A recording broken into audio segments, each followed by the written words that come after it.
രാധാകൃഷ്ണൻ, ഈ ജാതി സെൻസസ് നടപ്പാക്കാനായിട്ട് വലിയ ത്വരയായിരുന്നു ബീഹാറിൽ. അതിൻ്റെ ഗുണമൊന്നും അവിടെ ഉണ്ടായതുമില്ല. കാരണം എന്താണെന്ന് വെച്ച് കഴിഞ്ഞാൽ 65% മറ്റേ 15% കൂട്ടി സംവരണം ഉണ്ടാക്കിയത് എടുത്ത് ഹൈക്കോടതി കളഞ്ഞു. പിന്നെ സെൻസസ് കൊണ്ട് എന്ത് പ്രയോജനം? തമിഴ്നാട് ഇപ്പോൾ ജാതി സെൻസസ് വേണമെന്ന് പറയുന്നു. ജാർഖണ്ഡ് അല്ല, ജാതി സെൻസസ് എവിടെ വേണമെന്ന് പറയുന്നു. പക്ഷേ എല്ലാ സെൻസസും സംസ്ഥാനങ്ങളല്ല. സെൻസസിൻ്റെ ചുമതല കേന്ദ്രത്തിനാണെന്ന് കേന്ദ്ര നിലപാടുണ്ട്. അതേസമയം സ്കിൽ സെൻസസ്, ഒരാൾക്ക് എന്തിലാണ് നൈപുണ്യമുള്ളത് അതാണ് വേണ്ടതെന്ന് ചന്ദ്രബാബു നായിഡു പറഞ്ഞിട്ട് അതാണ് ഞങ്ങൾ നടപ്പാക്കാൻ പോകുന്നതെന്ന് പറഞ്ഞിട്ടുണ്ട്. പക്ഷേ എനിക്ക് തോന്നുന്നത് എന്താണെന്ന് വെച്ചാൽ, സത്യത്തിൽ അധികാരം, ഒരാളുടെ കയ്യിൽ അധികാരത്തിൻ്റെ ഒരു തുള്ളിയെങ്കിലും തരിമ്പെങ്കിലും ഉണ്ട് എന്ന് വരണമെന്നുണ്ടെങ്കിൽ അയാൾ ഭൂമിയുടെ ഉടമയാകണം. അതെ അതെ. ഇത് വെറുതെ ജാതി സെൻസസ് നടത്തുന്നു, അവർക്ക് ഭൂമിയൊന്നുമില്ല എന്ന് പറഞ്ഞു കഴിഞ്ഞാൽ അവരുടെ അധികാരത്തിൽ ആകുന്നില്ല. അപ്പോൾ സത്യത്തിൽ പലതും ഈ ഭൂപരിഷ്കരണം പോലെ പലതിലും നമ്മൾ മാതൃകയാണ്. കേരള മോഡൽ എന്നൊക്കെ പറയാറുണ്ട്. നമുക്ക് കേരളത്തിനൊരു മാതൃകയായിക്കൂടെ?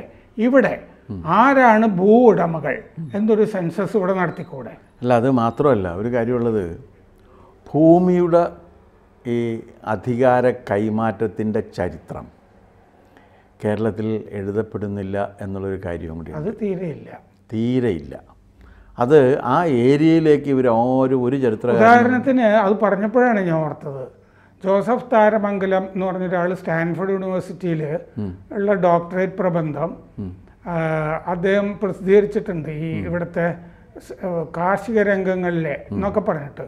അപ്പോൾ അത് വായിക്കുമ്പോഴേ എനിക്ക് മനസ്സിലായത് 1929 ആഗോള മാന്ദ്യം ഉണ്ടല്ലോ, ഡിപ്രഷൻ.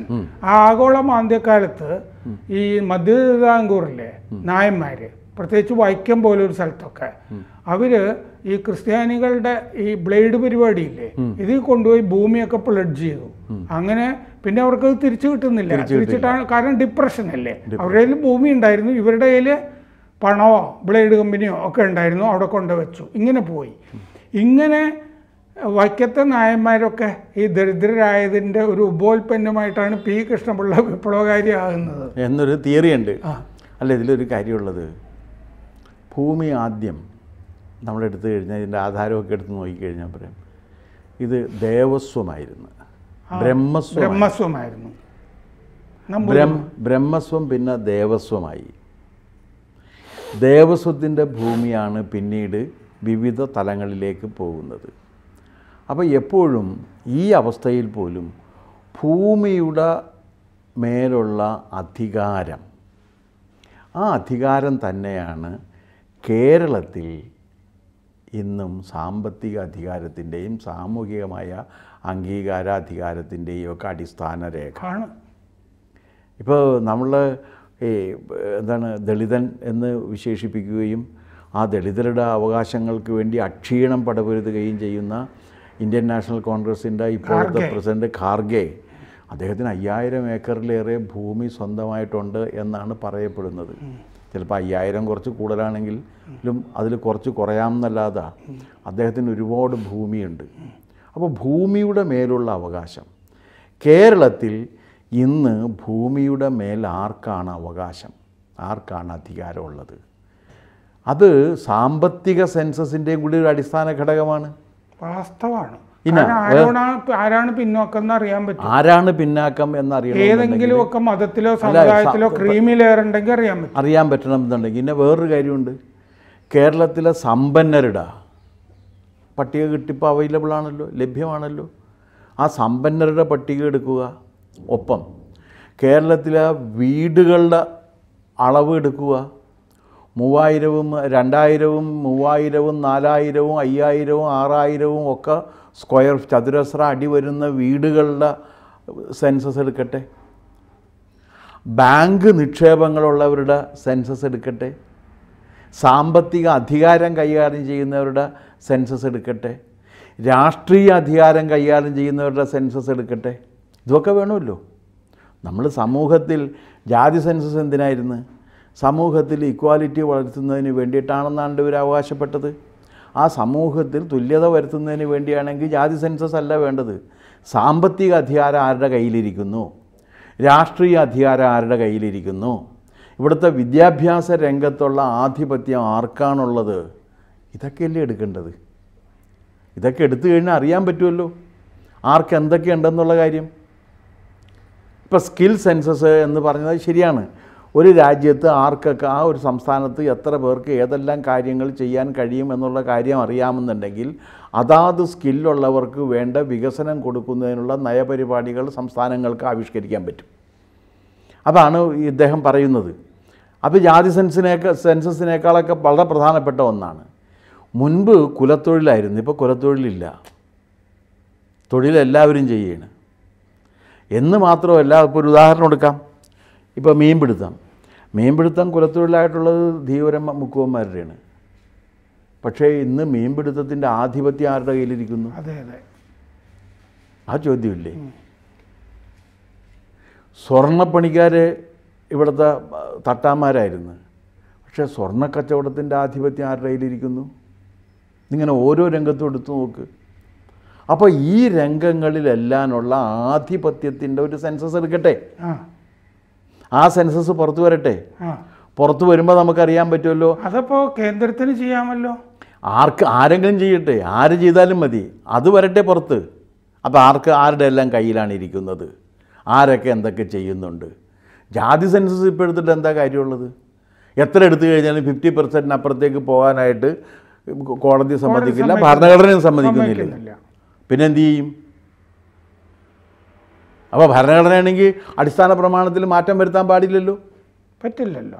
ഭരണഘടന പിടിച്ചുകൊണ്ടല്ലേ ഈ പ്രതിപക്ഷങ്ങളെല്ലാം ഇപ്പോൾ ഉറങ്ങുന്നത് പോലും. രാഹുൽ ഗാന്ധി ഊണിലും ഉറക്കത്തിലും ഇപ്പോൾ അദ്ദേഹം കയ്യിൽ സൂക്ഷിച്ചിരിക്കുന്നത് ഭരണഘടനയാണ്. വായിക്കണ്ടല്ല എന്നൊരു ഗുണം കൂടിയുള്ള സ്ഥിതിക്ക് അദ്ദേഹത്തിന് അത് എപ്പോൾ വേണമെങ്കിലും കയ്യിൽ സൂക്ഷിക്കാവുന്നതാണ്. ഈ പണ്ട് എൻ്റെ കൂടെ ഹോസ്റ്റലിലുണ്ട്, വായിക്കാനുള്ള എല്ലാം നശിപ്പിക്കാനുള്ളതാണെന്ന് അദ്ദേഹത്തിൻ്റെ പിതാമഹനും മാതാമഹിയും ഒക്കെ തന്നെ തെളിയിച്ചിട്ടുണ്ട്. അത് വായിക്കാനുള്ളതല്ല, അത് നശിപ്പിക്കേണ്ട സാധനമാണെന്നുള്ള കാര്യം അവർ തന്നെ തെളിയിച്ച സ്ഥിതിക്ക് അദ്ദേഹത്തിന് അതിനെക്കുറിച്ച് യാതൊരു സംശയവുമില്ല. പിന്നെ അദ്ദേഹത്തിന് അത് കൂടുതൽ സംശയം വരുന്ന കാരണം എന്താണെന്ന് വെച്ചാൽ അദ്ദേഹം ഇങ്ങനെ ഇടയ്ക്കിടയ്ക്ക് നോക്കുന്ന കാരണം എന്താണെന്ന് വെച്ചാൽ അദ്ദേഹത്തിൻ്റെ ബ്രിട്ടീഷ് പൗരത്വത്തിൻ്റെ പേരിൽ അദ്ദേഹത്തിന് ഇതൊക്കെ നഷ്ടപ്പെടുമോ എന്നൊരു ഭയമുണ്ട്. നമ്മൾ അതിൻ്റെ ഒരു ഭയം ഒരാൾക്ക് വന്നു കഴിഞ്ഞാൽ നമുക്കിപ്പോൾ എന്ത് ചെയ്യാൻ പറ്റും? അദ്ദേഹത്തിന് അങ്ങനെ ഒരു ഭയം വന്ന് പെട്ടിട്ടുണ്ട്. കാരണം തൻ്റെ ബ്രിട്ടീഷ് പൗരത്വം ആരെങ്കിലും എടുത്ത് പറഞ്ഞ് തന്നെ വെള്ളത്തിലാക്കുമോ എന്നൊരു പേടിയുണ്ട്. ആ സുബ്രഹ്മണ്യ സ്വാമി ആണെങ്കിൽ അത് നോക്കി നടക്കുകയാണ്. അങ്ങനെ പ്രധാനമന്ത്രി ആകാൻ പറ്റില്ല എന്നുള്ളതുകൊണ്ട് അദ്ദേഹം ഇത്തവണ ഭൂരിപക്ഷം വേണ്ടെന്ന് തീരുമാനിച്ചതായിരിക്കും അല്ലേ? അതാ എന്ന് വേണമെങ്കിൽ ഒരു വ്യാഖ്യാനം മലയാളത്തിലെ എല്ലാ മാധ്യമങ്ങൾക്കും ഒരുമിച്ച് നിന്ന് പറയാവുന്നതാണ്. കാരണം ഇപ്പം ഇവരെന്താ ചെയ്യണമെന്ന് വെച്ചാൽ, ഇപ്പോൾ മലയാള മാധ്യമങ്ങളുടെ ഒരു നരേറ്റീവ് എന്താണ്? രാജ്യം ഭൂരിപക്ഷത്തോടു കൂടി ഭരിക്കുന്നത് പ്രധാനമന്ത്രി നരേന്ദ്രമോദി ആണെങ്കിലും ജയിച്ചിരിക്കുന്നത് രാഹുൽ ഗാന്ധിയാണെന്നാണ് എല്ലാ മാധ്യമങ്ങളും അത് തന്നെയാണ് പറഞ്ഞുകൊണ്ടിരിക്കണം. അതിൻ്റെ ഭാഗമായിട്ട് ഞാൻ ഇന്ന് മനോരമ വായിച്ചപ്പോൾ എനിക്ക് മനസ്സിലായത്, ഭാരത് ജോഡോ യാത്ര വഴി പക്വത വന്നു. ആ സമയത്ത് പുള്ളി വെള്ള ടീഷർട്ടായിരുന്നു ധരിച്ചിരുന്നത്. ഇപ്പോൾ അങ്ങേർക്ക് കുറേയും കൂടി പക്വത വന്നു പ്രതിപക്ഷ നേതാവായപ്പോൾ. അങ്ങനെ അദ്ദേഹം ടീഷർട്ട് വേണ്ടാന്ന് വെച്ച് കുർത്തയിലേക്ക് മാറി. ഒരാൾ ഏത് വസ്ത്രം ധരിച്ചു എന്നുള്ള വലിയ ആകെ വസ്ത്രത്തിൻ്റെ കാര്യത്തിൽ ഒരു പ്രാധാന്യമുള്ളൂ. മനോരമയിൽ നിങ്ങളൊന്ന് പറഞ്ഞു കൊടുക്കണം. അതെന്താണെന്ന് വെച്ച് കഴിഞ്ഞാൽ, മേൽവസ്ത്രം കൂടി ഉപയോഗിച്ചുകൊണ്ട് ഒറ്റ മുണ്ടുടുത്ത് യാത്ര ചെയ്യാൻ ഒരാൾ ഇന്ത്യയിൽ തീരുമാനിച്ചു. അത് മഹാത്മാഗാന്ധിയാണ്. മാത്രവുമല്ല, അദ്ദേഹം ബ്രിട്ടീഷ് ഇതിൽ പോയപ്പോൾ ബ്രിട്ടീഷ് ഭരണാധികാരികൾ അദ്ദേഹത്തോട് പറഞ്ഞു, നോട്ട് പ്രോപ്പർലി ഡ്രസ്ഡ് എന്ന് പറഞ്ഞ സമയത്ത് നമുക്ക് രണ്ടുപേർക്കും വേണ്ടതിനേക്കാൾ കൂടുതൽ വസ്ത്രം അങ്ങ് ധരിച്ചിട്ടുണ്ടല്ലോ എന്ന് പറയുകയും ചെയ്തിട്ടുണ്ട്. അത് രാജാവിനോടാണ് പറഞ്ഞത്. നമുക്ക് രണ്ടുപേർക്കും വേണ്ടതിൽ കൂടുതൽ വസ്ത്രം അങ്ങ് ധരിച്ചിട്ടുണ്ടല്ലോ എന്ന് പറഞ്ഞ്. ആ രീതിയിൽ ഒരാൾ ഇപ്പോൾ ടീഷർട്ട് മാറ്റി കുർത്തിയാക്കി കഴിഞ്ഞാൽ അയാൾക്ക് പക്വത വന്നു എന്ന് പറയുന്ന എഴുതുകയും ചെയ്യുന്ന പത്രപ്രവർത്തനത്തെക്കുറിച്ച് എനിക്കൊന്നും പറയാനില്ല. കാരണം അവരുടെ ആ ബുദ്ധിയുള്ള മസ്തിഷ്കം സൂക്ഷിച്ചു വെക്കണം. കാരണം ഇതാണ് ഒരാൾക്ക് പക്വത വന്നു എന്നുള്ളതിൽ. പക്വത വന്നിട്ടില്ല എന്നുള്ളതിനും അദ്ദേഹത്തിൻ്റെ ഓരോ നീക്കവും തെളിവാണ്. കാരണം മോദിയുടെ ഏറ്റവും വലിയ ദൗർഭാഗ്യം അദ്ദേഹത്തിന് നേരിടേണ്ടി വരിക എന്ന് പറഞ്ഞു കഴിഞ്ഞാൽ ഒരു ഇറസ്പോൺസിബിൾ ഒപ്പോസിഷനെ ആയിരിക്കും നേരിടേണ്ടി വരിക. ഒരു ഭരണാധികാരിയെ സംബന്ധിച്ചിടത്തോളം അത് വലിയ ദൗർഭാഗ്യം തന്നെയാണ്. കാരണം റെസ്പോൺസിബിൾ ഒപ്പോസിഷനല്ല. അപ്പോൾ അതുകൊണ്ട് ഇവർ മറ്റേ എന്താണ് ജാതി സെൻസസ് വേണം എന്ന് പറയുന്നത്. അത് സോറസ് പറഞ്ഞു കൊടുത്തേക്കുന്ന അജണ്ടയാണ്. സോറസ് ആ അജണ്ട പറഞ്ഞു കൊടുക്കുമ്പോൾ വയറടക്കമുള്ള ഇവിടുത്തെ മാധ്യമങ്ങളിലിരിക്കുന്ന ബുദ്ധിജീവികൾ ഉടനെ നരേറ്റീവ് ഉണ്ടാക്കിയാണ്. ആ നരേറ്റീവ് നേരെ ഇങ്ങനെ കൊടുക്കുകയാണ്. ഇവർക്ക് എല്ലാവർക്കും ഒരു പ്രത്യേകതയുള്ള അവരെല്ലാം ആയ കാലത്ത് കമ്മ്യൂണിസം ശരിയാകുമെന്നും പറഞ്ഞ് നടന്നിരുന്നവരാണ്. കമ്മ്യൂണിസം നശിച്ച് നാറാണക്കല്ലും കുത്തി പിണറായി വിജയൻ മാത്രമായിട്ട് ഒതുങ്ങിക്കഴിഞ്ഞപ്പോൾ എന്നാൽ ഇനി എവിടെയെങ്കിലും പോയിട്ട് എന്തെങ്കിലും ചെയ്യാമല്ലോ എന്ന് കരുതിയാണ് ഇപ്പോൾ അതാകുമ്പോൾ സോറോസിൻ്റെ കയ്യിൽ നിന്ന് കാശും കിട്ടും.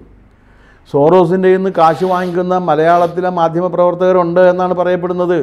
അതൊക്കെ ഉണ്ട്. കാരണം ഡിജി പബ് എന്ന് പറഞ്ഞ ആ സംഘടനയുടെ പേറോളിലുണ്ട് ധന്യ രാജേന്ദ്രനും യെച്ചൂരിയുടെ ഭാര്യ സീമ ചിസ്തിയും. അത് അവരൊക്കെ കൂടാതെ മലയാളത്തിലുള്ള മഹാന്മാരായ മാധ്യമപ്രവർത്തകരും ഉണ്ടെന്ന് 30,000 രൂപ വെച്ച് മേടിച്ചിട്ടുണ്ട് കുറെ പേര്. 30,000 കുട്ടപ്പൻ എന്നൊക്കെ. അല്ല, അതല്ലാത്തതുണ്ട്. ഞാൻ പറഞ്ഞ എസ്റ്റാബ്ലിഷ്ഡ് മാധ്യമങ്ങളിൽ വലിയ പദവികളിൽ ഇരിക്കുന്നവർക്ക് വരെ ഇത് കിട്ടിയിട്ടുണ്ടെന്നാണ് പറയുന്നത്. ചിലപ്പോൾ ശരിയാകണമെന്നില്ല, പക്ഷേ ആരെ വേണമെങ്കിലും സംശയിക്കാവുന്ന ഒരു അന്തരീക്ഷം ഉണ്ടായിട്ടുണ്ട്. ആരെ വേണമെങ്കിലും സംശയിക്കാവുന്ന ഒരു അന്തരീക്ഷം.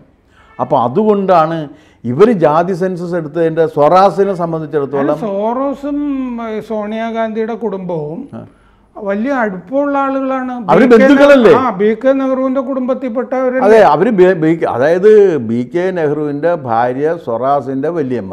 അപ്പോൾ സ്വറാസിൻ്റെ വല്യമ്മയുടെ കൊച്ചുമകനാണ് രാഹുൽ ഗാന്ധി. ആ രാഹുൽ ഗാന്ധിക്ക് വേണ്ടിയാണ് അദ്ദേഹം $5000 കോടി സ്പെൻഡ് ചെയ്യാൻ വേണ്ടി തീരുമാനിച്ചത്. അതിൻ്റെ ഗുണഭോക്താക്കളാണ് ഇവിടെയുള്ള മാധ്യമക്കാരും രാഷ്ട്രീയ പ്രവർത്തകരും നല്ലൊരു ശതമാനം പേര്. അതിലെ ഈ കോൺഗ്രസ്സുകാരെല്ലാവർക്കും അതിൻ്റെ കാശ് കിട്ടിയിട്ടുണ്ട്. അപ്പോൾ ജാതി സെൻസസ് എന്ന് പറയുന്നത് 1921 ഫ്രഞ്ച് അക്കാഡമീഷ്യൻ ആയ ജാഫ്രിലോട്ട് ക്രിസ്റ്റോഫ് ജാഫ്രിലോട്ട് എഴുതിയ ഒരു ലേഖനത്തിലാണ് വന്നത്. ഈ ലേഖനം ഞാൻ വായിച്ചതാണ്. അതിൻ്റെ മോൾ ഭാഗം മുഴുവൻ തല്ലിപ്പൊളിയാണ്. ഒരു ഇന്ത്യൻ സ്റ്റുഡൻറ്റ് നാഷണൽ ലോ യൂണിവേഴ്സിറ്റിയിൽ ഒരു സ്റ്റുഡൻറ്റിൻ്റെ കൂടെ ആണ് അയാളുടെ പേര് കാണുന്നത്. അപ്പോൾ അങ്ങ് അക്കാദമീഷ്യൻ ആയതുകൊണ്ട് ഇതിൻ്റെ ഒരു തട്ടിപ്പറിയായിരിക്കുമല്ലോ. ഇതിലെ ഫാക്ട്സ് ആൻഡ് ഫിഗേഴ്സ് ഒക്കെ ഈ കുട്ടി ഉണ്ടാക്കിയതായിരിക്കും. മുതിർന്ന ഒരാളെ കൂടെ വെച്ച് കഴിഞ്ഞാൽ കുട്ടിക്കും അത് പബ്ലിഷ് ചെയ്യപ്പെടും. അതാണ് അതിൻ്റെ കാര്യം. അപ്പൊ അങ്ങനെ അപ്പൊ വലിയ പത്രത്തിലൊക്കെ വരും, അല്ലെങ്കിൽ വരില്ല. ഇത് ഡൽഹി ഇന്ത്യൻ എക്സ്പ്രസിൽ വന്നു. അപ്പൊ അതിന്റെ ആദ്യ ഭാഗം ഒക്കെ തല്ലിപ്പൊളിയാ. അത് കഴിഞ്ഞിട്ട് ഈ സാഹചര്യത്തിൽ ജാതി സെൻസസ് വേണമെന്നാണ് അയാൾ എഴുതിയത്. അപ്പൊ അയാൾ കൊടുത്ത തിയറി അയാളും ഈ സോറോസിന്റെ ഒക്കെ ഫൗണ്ടേഷനിൽ നിന്ന് കാശ് മേടിക്കുന്ന. അപ്പോൾ അതാണ് മറ്റേ ബീഹാറിലൊക്കെ നടപ്പാക്കി വന്നത്. അതെന്താ ലക്ഷ്യം എന്താണെന്ന് വെച്ചാൽ ഇവിടെ അരാജകത്വം ഉണ്ടാക്കണം. അല്ല, അങ്ങനെയല്ല. ജാതിപരമായിട്ടുള്ള ഐക്യം ഇന്ത്യയിൽ ഉണ്ടാകാൻ പാടില്ല എന്നുള്ളത് യൂറോപ്യൻ രാജ്യങ്ങളുടെ നൂറ്റാണ്ടുകളായിട്ടുള്ള അജണ്ടയാണ്. വാസ്തവം, നൂറ്റാണ്ടുകളായിട്ടുള്ള അജണ്ടയാണ്. കമ്മ്യൂണിസ്റ്റുകാരെ സംബന്ധിച്ചുള്ള ഇന്ത്യക്കെതിരാകുന്ന എന്തിൻ്റെയും കൂടെ അവർ നിൽക്കും. ഇന്നതെന്നില്ല. ഇന്ത്യക്കെതിരാണെങ്കിൽ ഒരു കമ്മ്യൂണിസ്റ്റുകാരൻ അതിൻ്റെ കൂടെ ഉണ്ടായിരിക്കും. അതെന്താണെന്ന് വെച്ചാൽ ബൂർഷ്വാ സ്വാതന്ത്ര്യമാണ് ഇന്ത്യക്ക്. അതെ, ഇന്ത്യക്ക് അതെ. മറ്റേ ശരിക്കുള്ള സ്വാതന്ത്ര്യം റഷ്യയിൽ നിന്നായിരുന്നു അന്ന് വന്നുകൊണ്ടിരുന്നത്. ഇപ്പോൾ റഷ്യയിൽ സ്വാതന്ത്ര്യം ഇല്ലാത്ത കാരണം പിന്നെ ഇപ്പോൾ അവർ ചൈനയിൽ നിന്ന് പതുക്കെ വരുത്തിക്കൊണ്ടിരിക്കുകയാണ്. ചൈന പറയണത് ഞങ്ങൾക്ക് നിങ്ങളുടെ സ്വാതന്ത്ര്യം വേണ്ട, ഞങ്ങളുടെ സ്വാതന്ത്ര്യമായിട്ട് നടന്നോളാം എന്നാണ് പറയണത്. ഏത് ജനാധിപത്യ രാജ്യമായ ഇന്ത്യയിൽ ചൈന ന്യൂസ് ക്ലിക്കിനൊക്കെ സ്വാതന്ത്ര്യം അയച്ചു കൊടുക്കുന്നുണ്ട്. അല്ല ജനാധിപത്യ രാജ്യമായ ഇന്ത്യയിൽ അഭിപ്രായ സ്വാതന്ത്ര്യമുള്ള, സംഘടനാ സ്വാതന്ത്ര്യമുള്ള, തെരഞ്ഞെടുപ്പുള്ള, പിന്നെ മതസ്വാതന്ത്ര്യമുള്ള, ഇത് ഫണ്ടമെൻ്റൽ റൈറ്റ്സ് ഗ്യാരണ്ടി ചെയ്തിരിക്കുന്ന ഭരണഘടനയുള്ള ഒരു രാജ്യത്ത് നിന്നുകൊണ്ടാണ് മാതൃക ചൈനയാണെന്ന് കമ്മ്യൂണിസ്റ്റുകാർ പറയുന്നത്. അപ്പോൾ അതെന്ന് പറഞ്ഞാൽ അത് മനോരോഗമാണ്. ഒരു കമ്മ്യൂണിസ്റ്റുകാരൻ്റെ മനോരോഗം നമുക്ക് വ്യക്തമാകാൻ കഴിയുന്നത് അവൻ ചൈനയെ മാതൃകയാക്കി പറയുമ്പോഴാണ്. അങ്ങനെയാണല്ലോ മധുരമനോഹര മനോജ്ഞ ചൈന വന്നുപെട്ടത് സാഹിത്യത്തിൽ. അത് ചൈന കാണുന്നതിന് മുമ്പ് ഒരു സാഹിത്യകാരൻ ചൈന മധുരവും റഷ്യ എന്നൊരു രാജ്യമുണ്ട് അത്രയെന്നോ അങ്ങനെ എന്തോ ഉണ്ടല്ലോ. സ്റ്റാലിൻ്റെ മീശ തൻ മീശ എന്നൊക്കെ പറഞ്ഞിട്ട് കവിത എഴുതിയിട്ടുണ്ട്. മലയാള സാഹിത്യകാരന്മാരുടെ അത്തരം കാര്യങ്ങൾ പറയാതിരിക്കണം. നമുക്ക് അതിലേക്ക് കിടക്കണ്ട. ഇങ്ങോട്ട് വന്നു കഴിഞ്ഞാൽ ഈ ജാതി സെൻസസിനേക്കാൾ ഉത്തമം ഭൂമിയുടെ അവകാശത്തെക്കുറിച്ച്, സമ്പത്തിൻ്റെ നിയന്ത്രണത്തെക്കുറിച്ച്, രാഷ്ട്രീയ അധികാരത്തിൻ്റെ നിയന്ത്രണത്തെക്കുറിച്ച് സെൻസസ് ഉണ്ടാക്കട്ടെ. എന്നിട്ട് നമുക്ക് ജാതി സെൻസസിലേക്ക് കടക്കാം.